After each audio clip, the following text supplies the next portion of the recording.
Let's get to the money. Let's get to the Money. Let's get to the Money.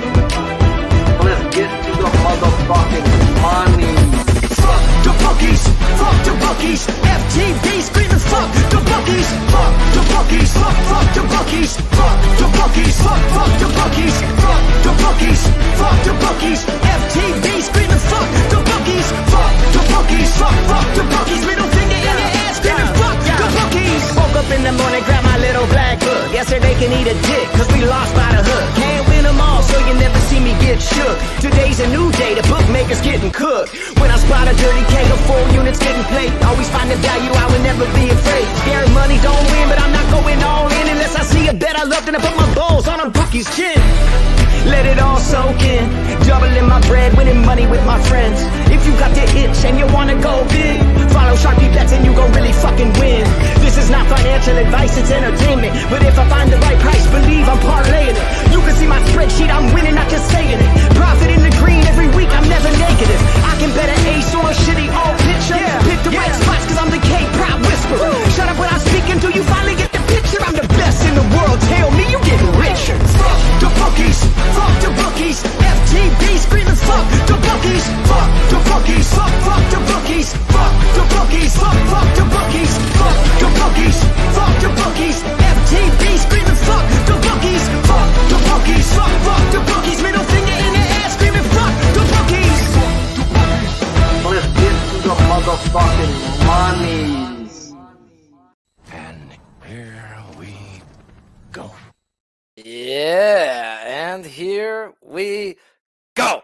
If you even knew right now what just happened with that Joker thing, that's how freaking awesome my producer is, because my boys Trey and Noli and shit be calling me the Joker in the background because the way I look when I wake up and shit. So that was freaking classic. Big Show didn't even know that. So let's get to it, guys. Welcome to the Balking Dead, where there is no sleep for the wicked. Here we go.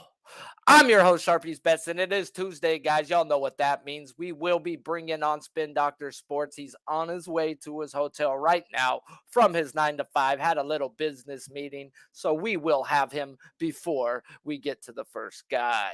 Hope all is well, guys, and hope everything's looking good because it's been looking good for us, guys. We're spotting the traps, and we're betting the spots that need to be betted. And yeah, great freaking last 8 days, and let's just keep it rolling. This show is sponsored by PrizePicks.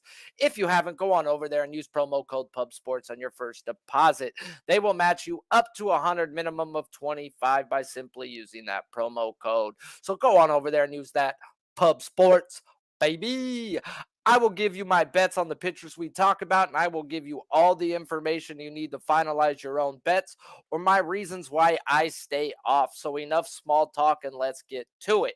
Shout out to the chat, of course, and appreciate you all for coming. Shout out to the best producer in the world who just keeps getting bester. Big Show Picks. Y'all know the drill. Smash the like, hit the retweet, and have them notification bells on. It's Tuesday, guys. Y'all know what that means, and it ain't Taco Tuesday. We have 17 pitchers in the black book, so trying to get it down to the better names today because I know that's what most of you care about. If we get to 75 likes, I will tell you the K-prop that I do have bet, not on the guys we are covering today.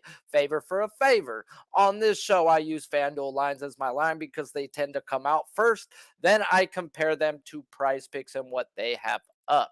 Before I run through the first pitcher, shout out to everybody in the chat. Love y'all in here. Love seeing that name popping. Love seeing the whale sign, guys. So Rocco Rogers is already on your daddy, over 1.5 total bases at plus 100. And Vladdy Daddy and your daddy together at minus 110. So smash the like. Let's get to it, guys, and let's get to the money.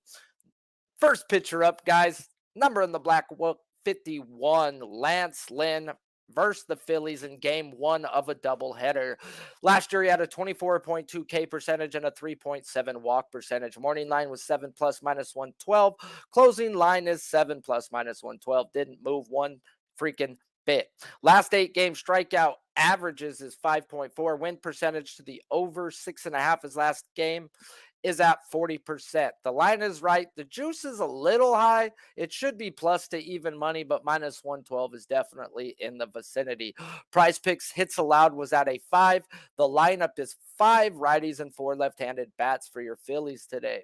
Strikeout K per 9 in 2022. Lefties, he had a 7.9. Don't put too much into that, guys. He had a 9.3 the year before versus lefties. Righties, he had a 10.8. Home road splits, he had a 9.7 K per 9 at home and an 8.9 at home. Lefties hit 249 last year against him, while righties hit 245. Home, he had a 232 batting average against. Road, he had a 259. Good old Lance Lynn, guys, versus the Phillies, who he didn't see last year, so that's checkbox mark to Lynn right there, advantage number 1. And then we got Lynn at home, where over the last 2 seasons, his strikeouts have gone up at least 1 K per 9, and a guy who's had a better success versus the right-handed side than the lefties. But like I said, you can go back to the back of the story, back of the baseball card, guys, and he was hurt last year, came into the season late, and so his lefties Ks were down a bit, where he is coming into the season healthy. So I do expect that K per 9 to be about 1 per inning like it was the year back. Now he does dominate righties better than lefties, but still, to average a strikeout per inning versus a lefty is always something we want to take into effect. Now, the numbers of the Phillies have 2 sides of the story, guys, where they're walking league average and striking out at a 25% clip, yet they're smacking the shit out of the baseball. So due to not getting 6 righties or more and the volatility in this spot, I had to go a half unit on Lance Lynn here, guys, today. I got even money on DK. Same thing in game 2 with Giolito for me. I'm waiting on lineups before I pass, half, or full the guy, guys. And I've got to pay attention to the lines I set and the roles I set for the guys. So due to the fact of only 5 righties and he is at home for me is a plus. Hasn't seen them, a plus. And the volatility that he could have the living dog shit kicked out of him is going to keep me at a unit. As you can all tell, we still by myself, huh? So we're going to get into the next guy until our other guy pops off. No worries. And then I'm going to pop him up and let him go through Lance Lynn after I'm done talking the other side of this story, guys. So I'll just let him hit both pitchers. Easy peasy, right? We got company. Oh, even better. My guy showed up at the right time. I just talked Lance Lynn. That's the first pitcher we talked. I've got a half unit on him today because I only got 5 righties and he is at home. And I'm scared that he could get the dog shit kicked out of him. So, my guy Spin Doc, what you got for these good people and how you been? Hey, sorry I'm late, everybody. On a little business trip out to the East Coast. I'm in New York right now. So, Lance Lynn. Nothing for me on Lynn for today. I try not to do any part of double headers this early in the year. So if I had a free play on this one, I would probably take the over.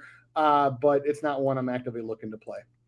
I hear you. I actually knew that before I was like, this guy doesn't bet doubleheaders. So. I don't do doubleheaders. Nope. I know. And everybody should have rules, guys, and stick to your freaking rules. And on Betting to the Bag this morning, he was talking about his rule is he doesn't bet the first game of playoff games in hockey, but yet he was wanting to bet it. And all I said was, Jimmy, we have rules for a reason. Stick to them.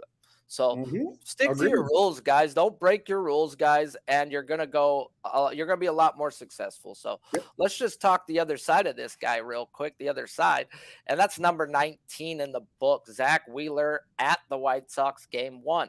2022, we had a 26.9 K percentage with a 5.6 walk percentage. Morning line was a 7+ at minus 122, has now dropped to a 6+ at minus 146. PrizePicks has him at a flat 6.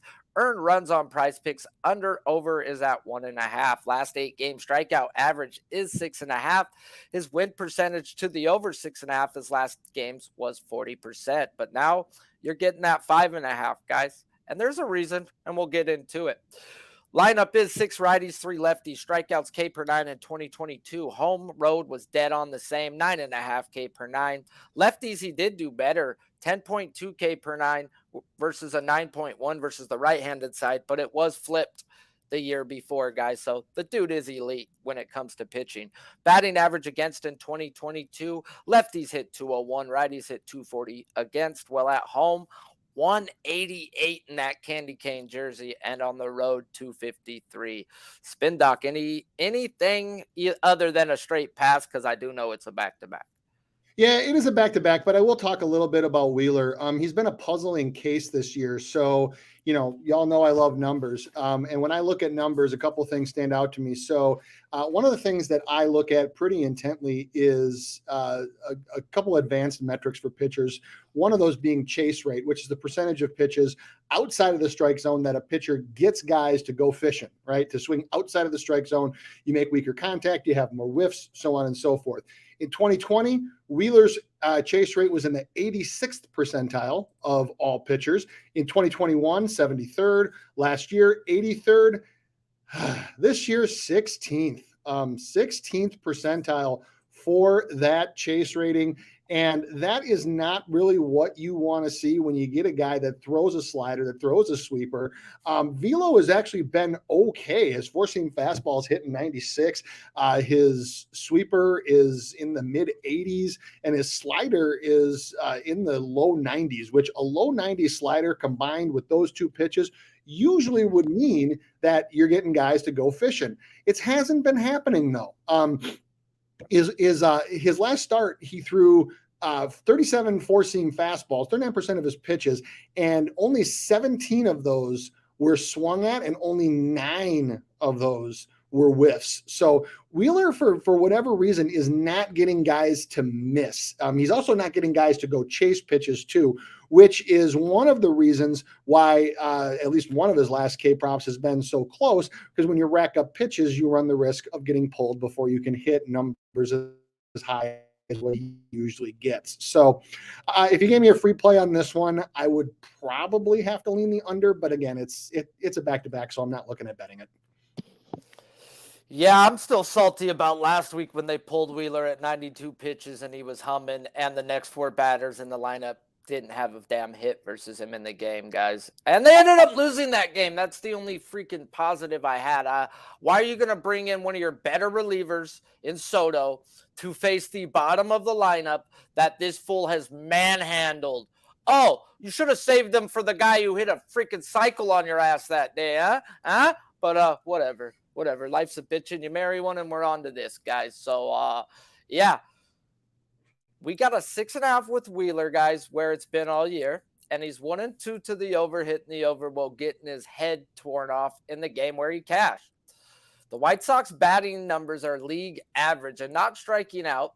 So the lean is over, but won't have no money on it, guys. I can't, guys. This White Sox team has run up some pitch counts on some really good pitchers this year. So the point to where they dropped him they put him at a 6.5, but yet they've dropped every other right-handed pitcher's 1 strikeout down this year. That to me was telling me they wanted some over money on Wheeler, and guess what? They got cracked, guys. It got moved to a 5.5. Put it a -146 for a reason, guys. Christian Javier was a 5.5, fellas. You'll never see a 5.5 with Christian Javier, but yet it was versus the White Sox. This is what I'm getting at, guys, is this team, the books know what this team has done to pitchers.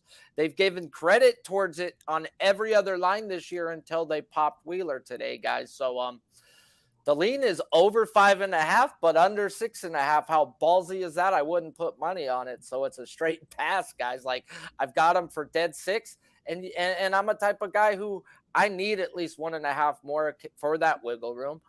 If shit goes south, guys, it doesn't always go your way. So everything's got to go his way today. And I'm not betting that, guys. So this coach right now is a cocksucker for taking him out at 92 pitches. And I'm mad about it. Go ahead. No, I was just going to say, so from an umpire perspective as well, you do have CB Buckner behind the plate for this one. Oh boy. Good luck trying to figure out which way he's going to go. Accuracy so far, actually this season in the limited sample he's umped, one of the lowest from an accuracy standpoint, bottom third of umpires. That's actually been pretty true across the last 3 or 4 years. And the other thing to keep in mind too is that if Wheeler can't get guys to go fishing, Buckner as an umpire in 438 games lifetime behind the plate, only a 7.9% walk rate. I've talked about in the 8 to 8.5 range is usually where most umps sit. So if you have a guy that is going to be inconsistent in calling balls and strikes, and I have been, I am studying the umpires a lot more now. And part of it is because I'm so salty, because literally in the last week, I've been rat fucked on five obvious strike calls that were called balls that missed an over. So I study umpire accuracy now in a lot more detail. CB Buckner is not one of your game's most accurate umpires, nor is he one of the most consistent umpires. So if you do bet this one, just know that you're probably in for a bumpy ride and a sweat no matter which way you go. Bro, before you started ranting, my palms just got leaky, bro. Like, I've got so many videos I've seen from Buckner just three, and the ball's 2 feet off the plate. Calls it a ball when he jams them inside, and it's a strike. Yeah, you just explained it literally by going through the numbers, what I've seen with my eyes my whole life. I've seen Jacob deGrom want to fight this guy in a game, bro. This guy... Good luck, guys. And I mean, I'm on the other side of it. At least it's only a half unit, and I hope he favors the home team and understand.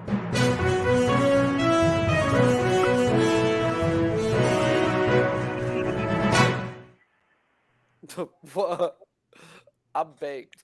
Guess what up, Sharpie? What's happened? Sarah's pregnant. Oh, well. Wow. Big Show's going to be a daddy, fellas. Congratulations. We're going to have a little show on this show. Just found out. Congratulations, my friend. And the background of this show, guys. Congratulations, bro.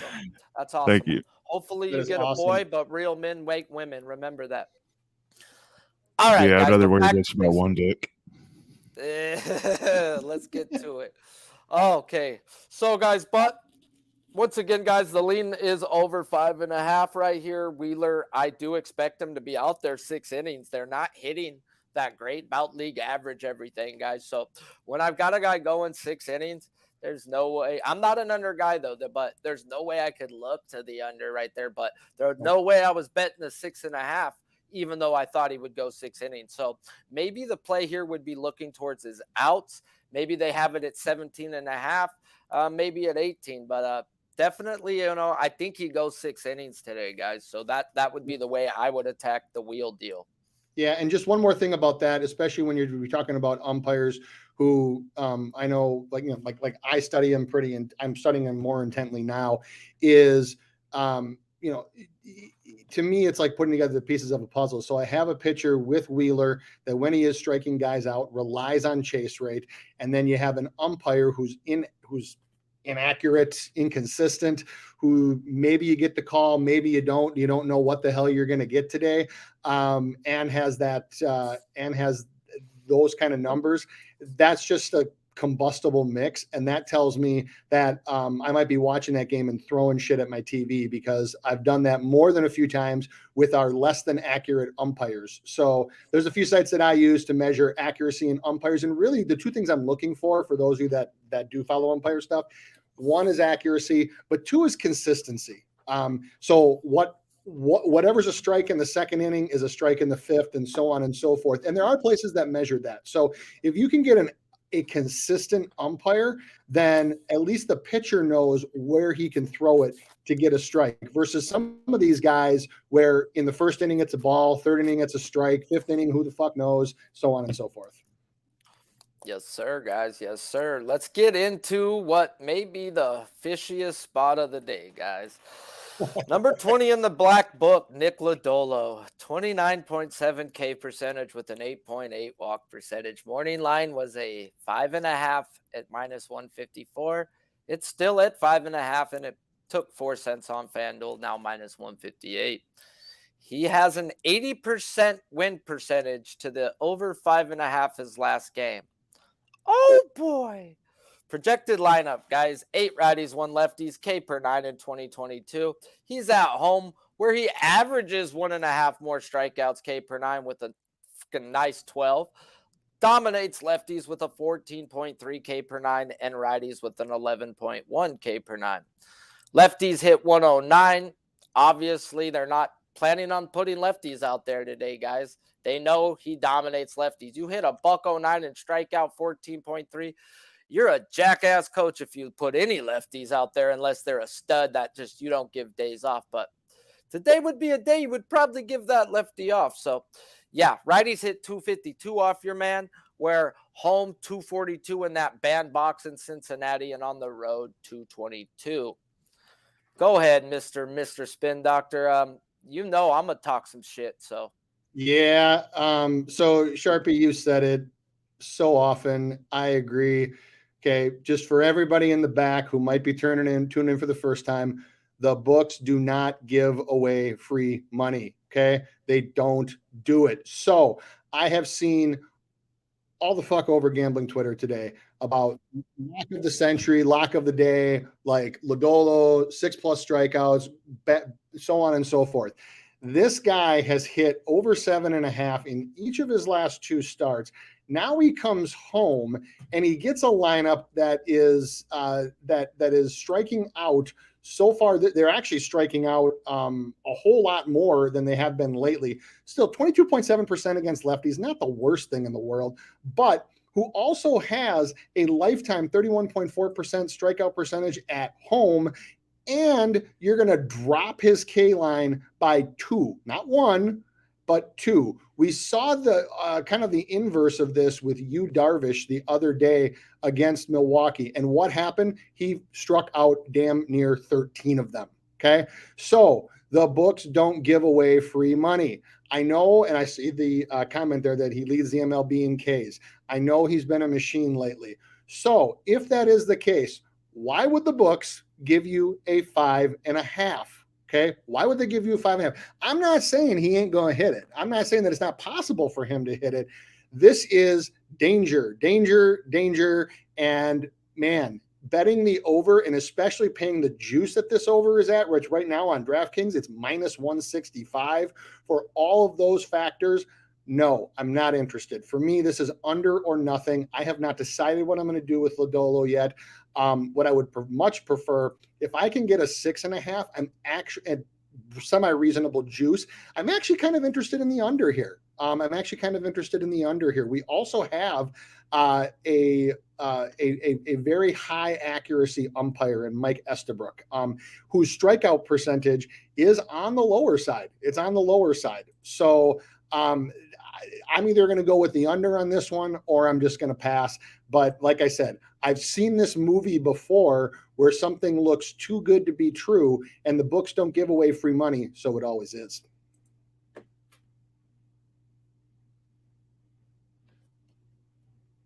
Mute monster. Sharpie, mute. Oh, my bad. Sharpie was baked talking to himself the whole time. Sorry.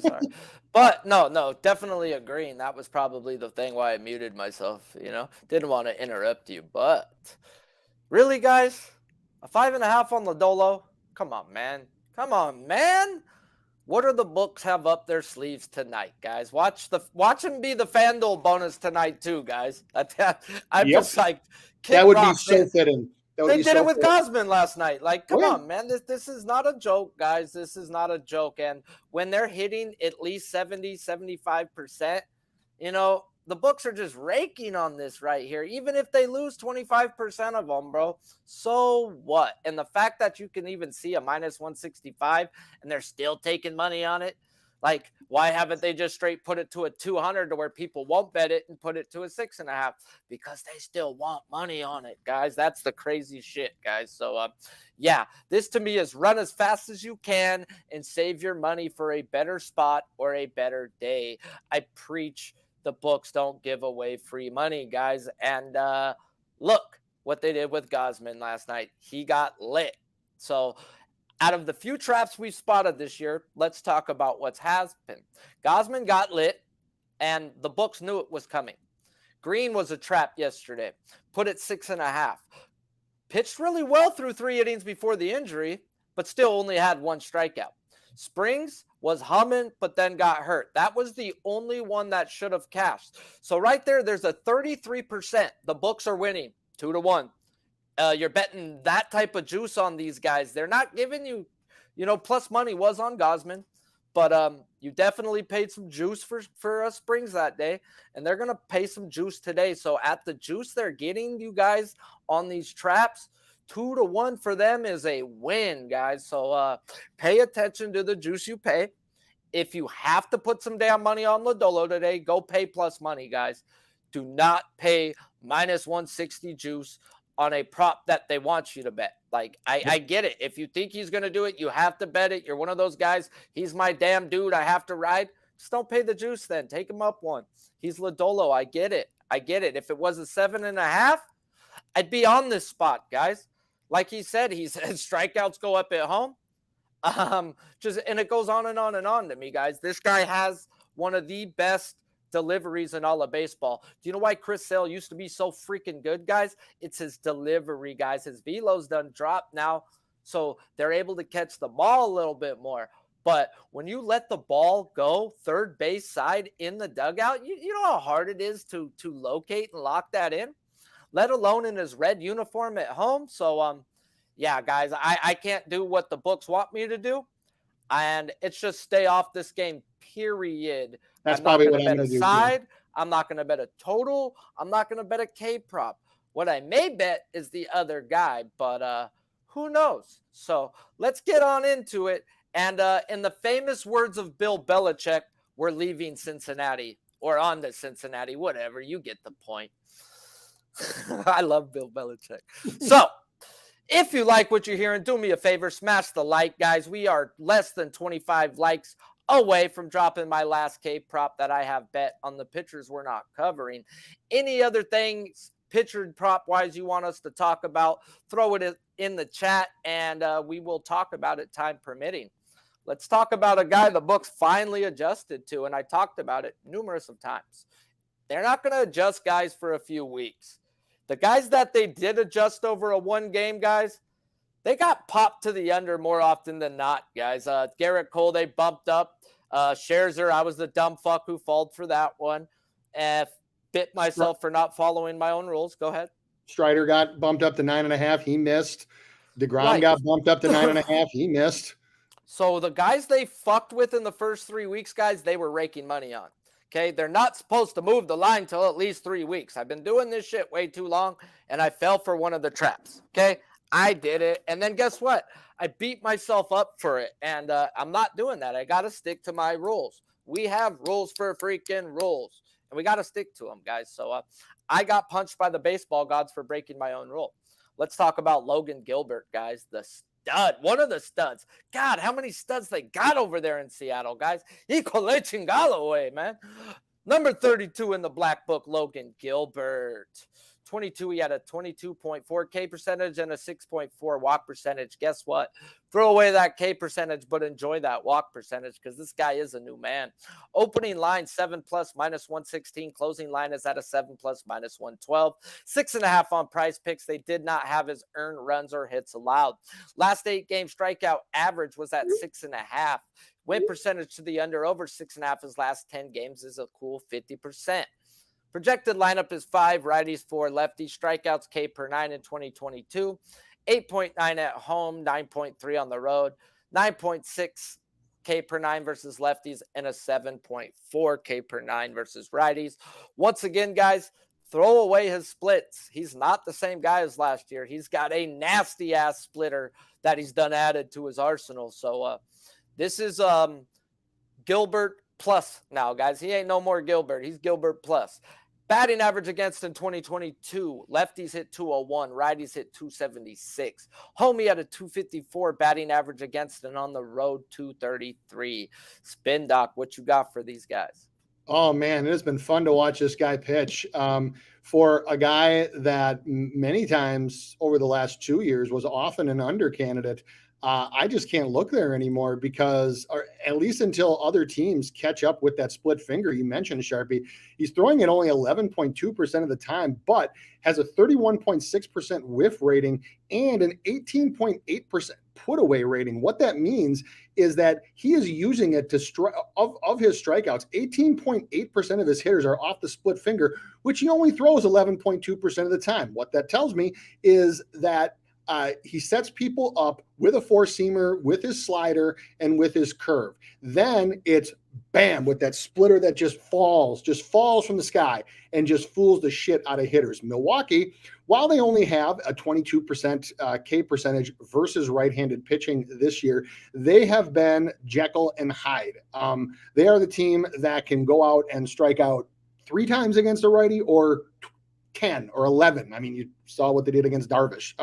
So Logan Gilbert this year, for me, I am either looking at over or nothing. I think that the line is pretty well set because he was at a 4.5 these last 2 starts, hit those over both times. They bump him up 1 because he's back at home, and I believe 1 because he's facing the Brewers. So I think that the 6.5, which I think was at -112 or is close to -110 standard juice, that is something that I'm not opposed to paying. You also behind the plate for a guy so far this year who is throwing who for his career is throwing a first strike percentage 62.6% of the time.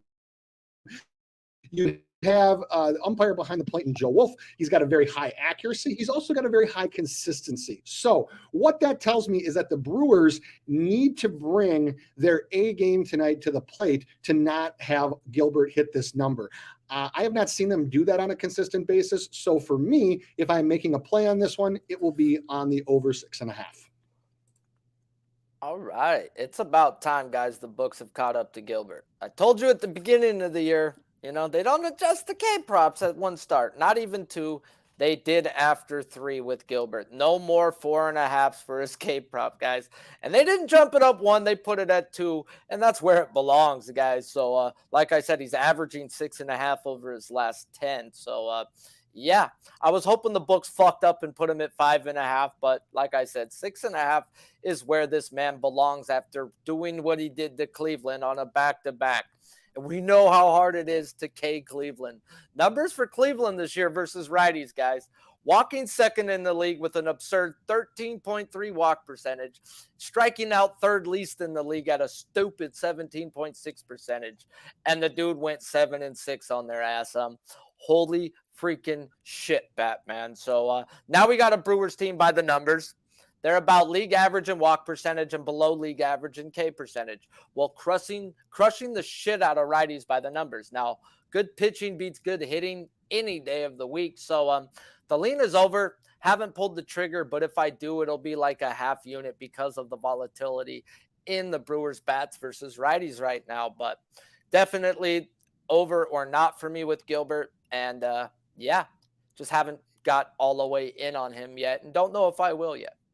Now we get to talk the pitching matchup of the day, which probably I would think the next pitching matchup is probably going to be my favorite matchup to watch, but let's just talk about what other people think. But, Kershaw's gone tonight, guys. All right, fine. You don't care. Number in the black book, number 8, Spencer Strider at the Padres. 2021, 38.3 K percentage with a 8.5 walk percentage.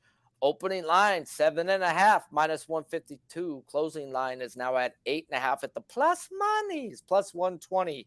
PrizePicks has him at a flat 8. PrizePicks earned runs allowed under/over is at 1.5. Last 8 game strikeout average, equal to chingado. That's a big one right here, man. It's a 9.8 strikeouts a game.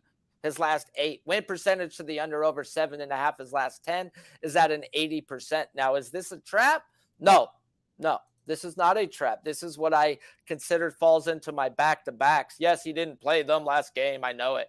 But to me, it's a 15-day period is enough to consider seeing the same team twice, that you got to respect him. And the books understand that, guys. So they dropped it down. I thought it would be an 8.5, and that's where it's at now. And they're giving you plus money. So the fact that it was a 7.5, The books were wanting some over money before the under money does come in. So they got what they want at the end of the day, guys. So the line's not off, and the books got what they wanted, money on both sides. They just want money on both sides at the end of the day, guys. Projected lineup, 6 righties, 3 lefties, K per 9 last year, 14.6 at home, 13K per 9 on the road where he is at tonight, 11.9 versus the left-handed side. It's actually gotten better this year.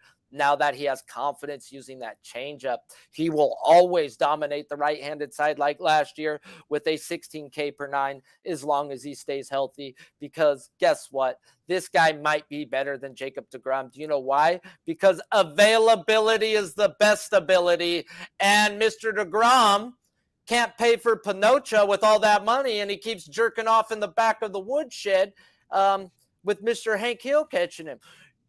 So, is what it is. Batting average against Strider, people didn't hit him last year. Lefties hit 202, righties hit a $156 at home and on the road. He had a cool 180 batting average against Spencer Strider. Is the man, guys, is the man. So what you got to tell these people on old Mick Strider? Well, I said it the last time that I was on your show when DeGrom was pitching about, for me, there's 2 options for a DeGrom K prop, and that is over or pass. And that rule almost unilaterally applies to Spencer Strider too, because my question to anybody would be like, do you really want to pay juice to take an under on Spencer Strider? Like, think about what you're doing here. You're paying the books juice to take an under on Spencer Strider.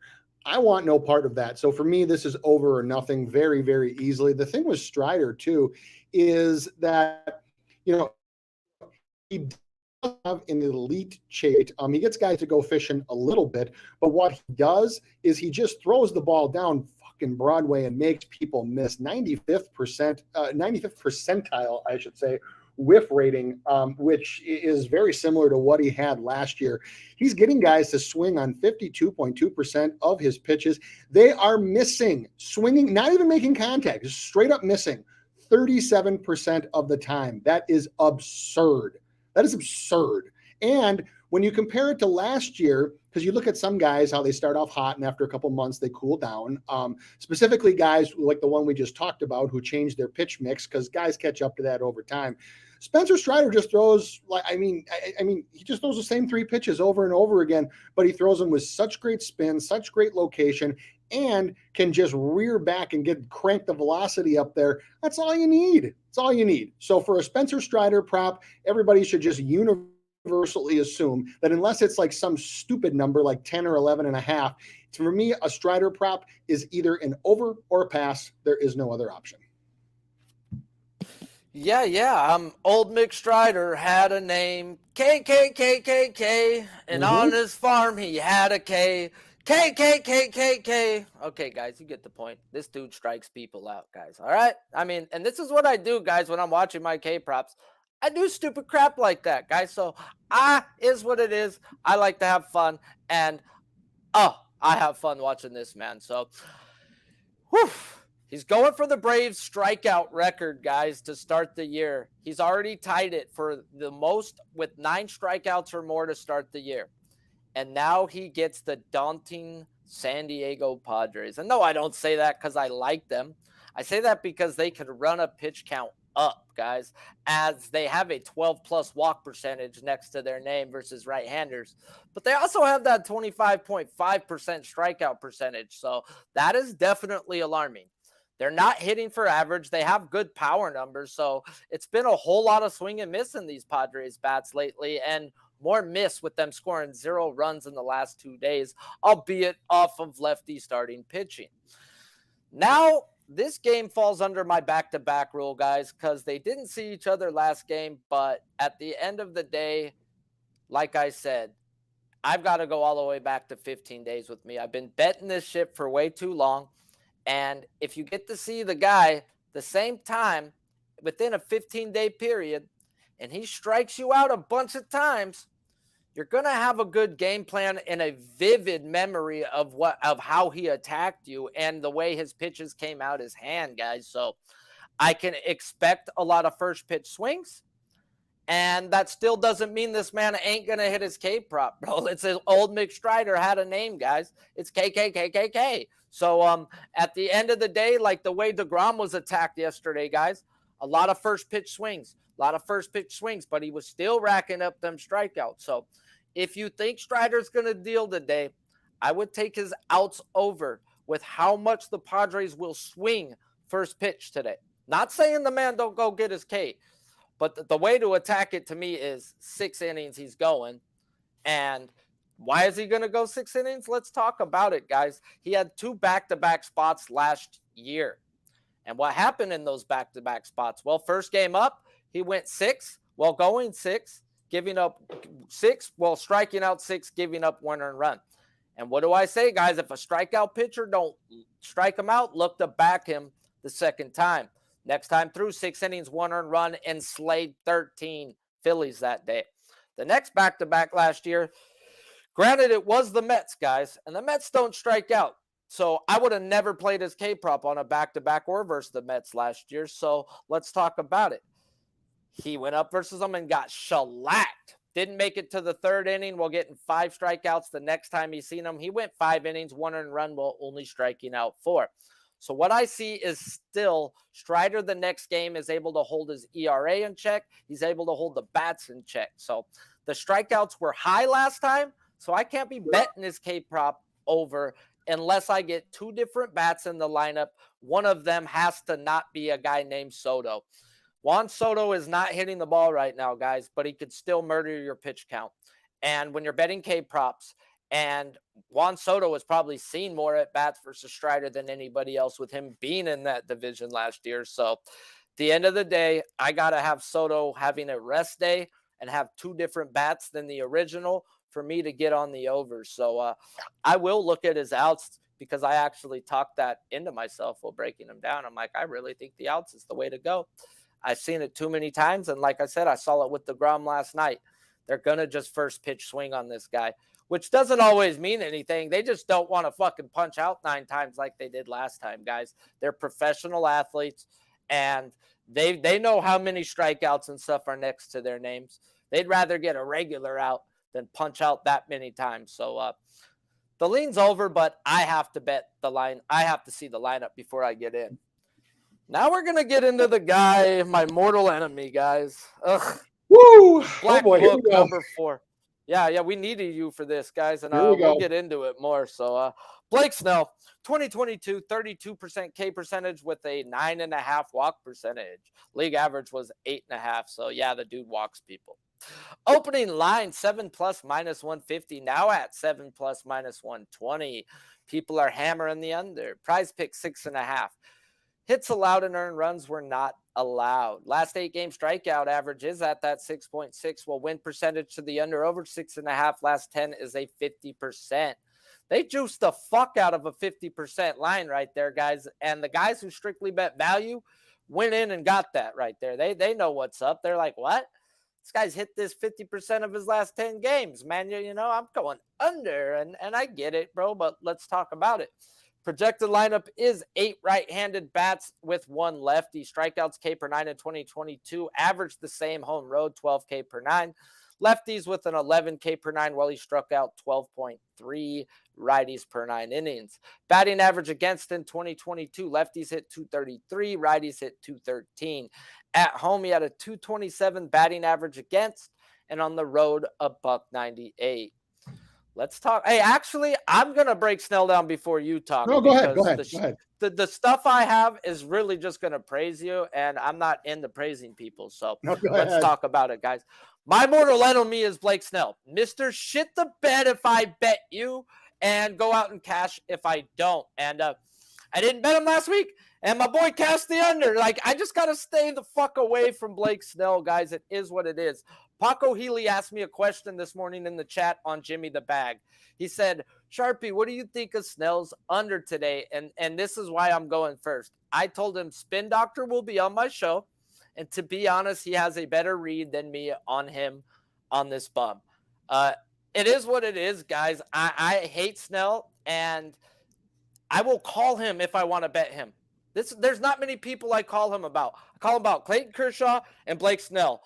if I'm going to bet him. Other than that, I bet the people and then just tell them I'm on it. But I have a heart for Clayton Kershaw, and I could let my heart get in the way sometimes, and I fucking suck with Blake Snell, guys. So what's the point of me breaking you down, Blake Snell, if I suck with him? So my lean is the over, which might tell you to go under.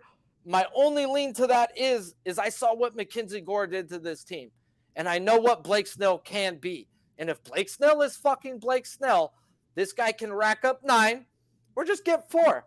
So if you want Blake Snell, in my opinion, which is not that great on Blake Snell, I'm just being honest, I'd ladder his ass up to 9, like just straight take him to 9 at like a quarter unit and just let it go, because he's all or nothing, and lately he's been nothing. So go ahead, Spin Doc. All right. So TBSE, as we call him in my VIP, the Blake Snell experience. And it's called as such because whether you're on his over, whether you're on his under, whether you faded him, whether you backed him, it doesn't matter what you bet on this man, over, under, good, bad, is that he's going to make you sweat. So first of all, get that out of your system right now. No matter what you bet on with Blake Snell, it will be a sweat no matter what, because that's how he throws. Okay. So Blake Snell at home is a lot different than Blake Snell on the road. Now, I know that he's had last two starts where he's missed both a 5.5 and a 6.5. I give the 5.5 grace because it's the Mets who have just smacked him around in like 4 of his last 5 starts against them. They have his number. Specifically, a few guys within the lineup have his number. So I don't put too much stock in the under with the Mets. The Mets don't strike out very often anyway. Braves against lefties, 22.5% strikeout percentage, which is right around average, maybe a little bit lower. But lifetime against Snell, this lineup only has a 16.4% K percentage in 55 plate appearances. You combine that with the other side where Snell strikes out 31.5% of his batters at home, specifically striking out about the same righties and lefties. Umpire for this game has a very high degree of accuracy. It's Chad Whitson, actually one of my favorite umpires to bet on because he is incredibly accurate and he's also incredibly consistent. Strikeouts go up about 4% in games that he is behind the plate. Now, for Mr. Snell, I think that this line that we're getting here is based partially off of some of the struggles that he had last time against the Mets. They are not the same entity. They are not the same entity, guys. So the Braves have much worse swing metrics than the Mets. They have much worse strikeout metrics than the Mets. For example, the Braves are 15th in total swing percentage, but for contact that's made outside of the zone, bottom half. So that plays well into a Blake Snell start. If you, I have not decided what I'm going to do with my buddy TBSE today, but if I did have a free play, it would be on the over in this one because he does have a high potential especially against non-divisional opponents and against the LA Dodgers, those two entities, to just deal at home. It's the Dodgers and it's non-divisional opponents. Oh, mute. Oh, Sharpie, mute. Or your headset, yeah. I was screaming. I was just like, I'm over here writing down, like, dude, I might go a half unit on Snell tonight, bro. Like, I just might. There's a question marks definitely there. But like I said, guys, we do not talk before we do our shows. And this is one guy I would call him about after I did my capping. Like, bro, can I get on him today? Like, Am I fucking nuts for wanting to bet this guy again? Because, like, this is a guy I have a terrible read on. And me and him didn't even talk Kershaw yet. So, yeah, guys, so there's questions in the chat that was posted by one person, and they wanted to know about Christopher Sale today. Any reads on Chris Sale? Twins have actually had – so the Twins started off very, very well from a swing perspective and from a strikeout perspective. That has actually kind of fallen off the table, and, yeah, they face Garrett Cole, and, yes, they face Mr. fucking didn't wipe it off Herman. So But their swing metrics have gone significantly up over the last week and a half, over the last 2 weeks, and also their outside the zone contact. So basically, when they swing outside the zone, how often do they make contact? Twins over the last 2 weeks, 26th in baseball, 52.2%, barely half the time.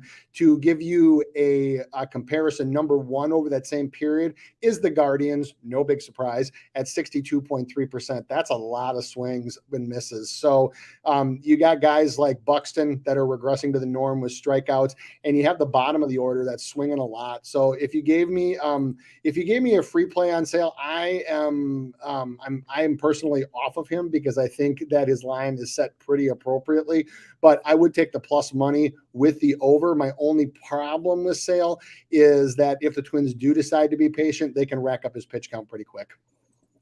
Yeah, Chris Sale is in the book, but he's definitely still wait and see in my eyes right now. But any good lefty, sad to say, even fucking Nestor Cortez has went out and struck the fuck out of these Twins, guys. So it's either over or not, but this isn't Chris Sale that I used to remember, guys. So this is a new Chris Sale. There used to be a whole Sale day, bro. I would let my kids stay home from school.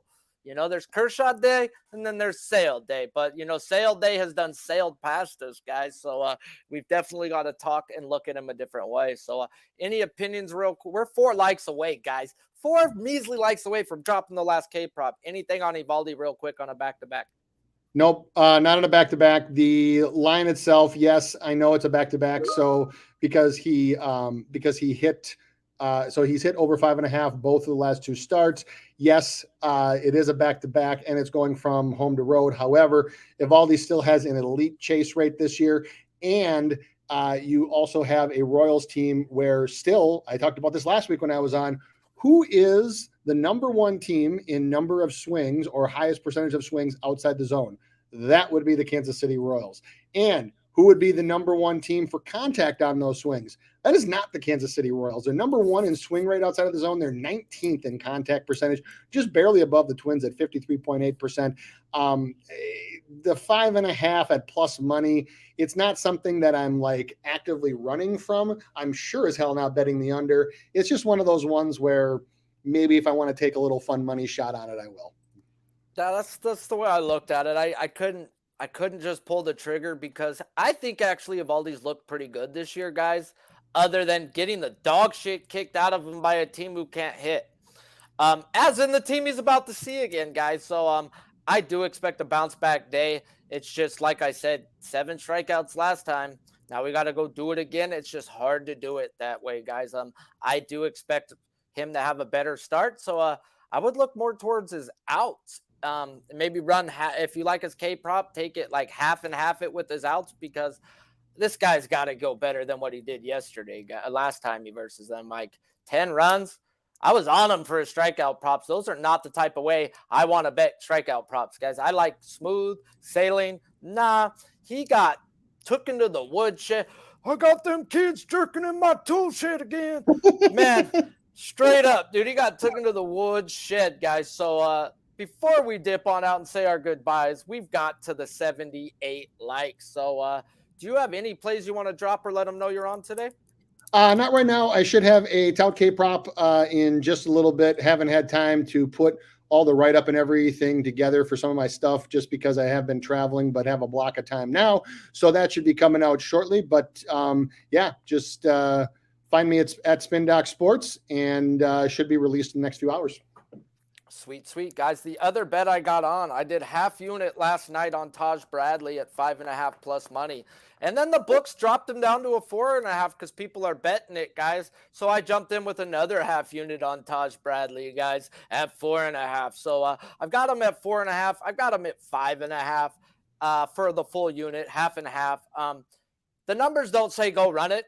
And I get it, guys, but I expect this guy's lines to be a 6.5 or higher. This is my cat, Bama, guys. He just wanted to come say hi. All my cats have sports names. That one just happens to be Bama. So, Taj Bradley over 4.5, Taj Bradley over 5.5. He is the Rays' top pitching prospect. And what do we know about the Rays? They are one of the best farm systems in all of baseball with pitching, guys. So the fact that this guy is their number one prospect when everyone jerks off to Shane Baz, nah, guys. Go look up Taj Bradley and his pitching grades. He has 4 different pitches over 60. Graded at an MLB level already, guys. He went out and had 8 strikeouts versus the Red Sox, whose numbers say run for the hills when running a strikeout prop. So I expect Taj Bradley to go out and deal. I expect him to easily average a strikeout per inning, and that 6 through 5 is definitely doable as well. So I split it up on Taj, guys. It's the Taj Mahal. We're on Taj time, baby. So yeah. This show, guys, you already know, is sponsored by PrizePicks. Shout out to the chat, guys. I appreciate you all for showing up. Appreciate all the likes that were smashed. And I appreciate my guy for coming here on Tuesday to talk baseball. If you haven't, go on over to PrizePicks. Use promo code PubSports. Get a match deposit up to $100 on your first deposit, minimum of $25. Until next time, guys, I'm Sharpie's Bets. This guy next to me, Spin Doctor Sports. You should follow him if you don't. This show is produced by the best producer in the world, Big Show Picks, soon to be father, Big Show Picks, and on Pub Sports Radio, fellas. Some say we be pubbing. I say pubbing we be.